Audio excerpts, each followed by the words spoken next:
Irak Kürdistan bölgesine yönelik belli aralıklarla, belli periyotlarla ziyaretler düzenlemekteyiz. Bu kapsamda Genel Başkanımız Sayın Zekeriya Yapıcıoğlu ve Genel Merkez üyelerimizle beraber 3 günlük ziyaret için Kürdistan bölgesini ziyaret ettik. Bu ziyaret kapsamında KDP Genel Başkanı Sayın Mesut Barzani ile bir görüşme gerçekleştirdik. Ardından KDP'nin genel merkezinde Başkanlık Divanı üyeleriyle heyetler arası bir görüşme gerçekleştirdik. Yine bu kapsamda Erbil'de bulunan siyasi partilerin genel merkezlerine, başta Kemal Zotna ve Yekurtto Türkmen Cephesi'ne yönelik onların genel merkezinde ziyaretler gerçekleştirdik.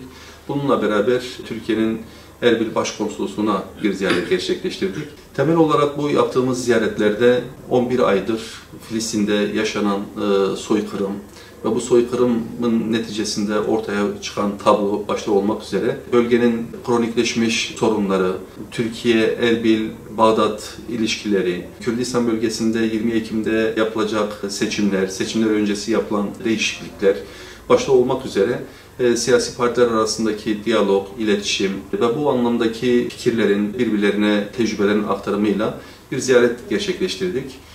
Bu ziyaretin neticesinde karşılıklı olarak bu ziyaretlerin belli periyotlarla devam etmesi ve bu ziyaretlerin tecrübe aktarımı açısından ciddi anlamda faydalı geçtiği yönünde bir kanaat oluştu. Biz de inşallah önümüzdeki süreçte daha düzenli periyotlarla hem buraya yönelik ziyaretler gerçekleştireceğiz hem de burada var olan siyasi partilerin Türkiye'de misafir edip kendi genel merkezimizde belli zamanlarla ziyaretlerimize devam edeceğiz.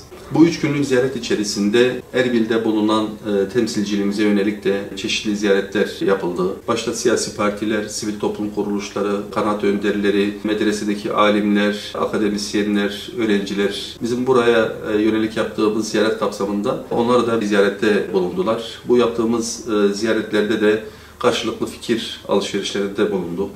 Kürdistan'da var olan sorunları istişare ettik ve bu sorunların üstesinden gelebilmek için neler yapılabilir? Özellikle de İslam coğrafyasının içerisinde bulunmuş olduğu bu parçalanmışlık, İslam ümmetinin bir birlik olabilmesi için nelerin yapılabileceğini, bu anlamda bu parçalanmışlığın ortadan kaldırılması için yapılması gereken ilmi çalışmaların, fikri çalışmaların ne kadar büyük bir önem arz ettiğini karşılıklı bu görüşmelerde dile getirildi. İnşallah bu karşılıklı yapılan görüşmeler neticesinde İslam ümmetinin içerisinde bulunmuş olduğu bu parçalanmışlığın da üstesinden gelebilmek için bu çalışmaların da bu anlamda çok değerli olduğunu ifade edebiliriz.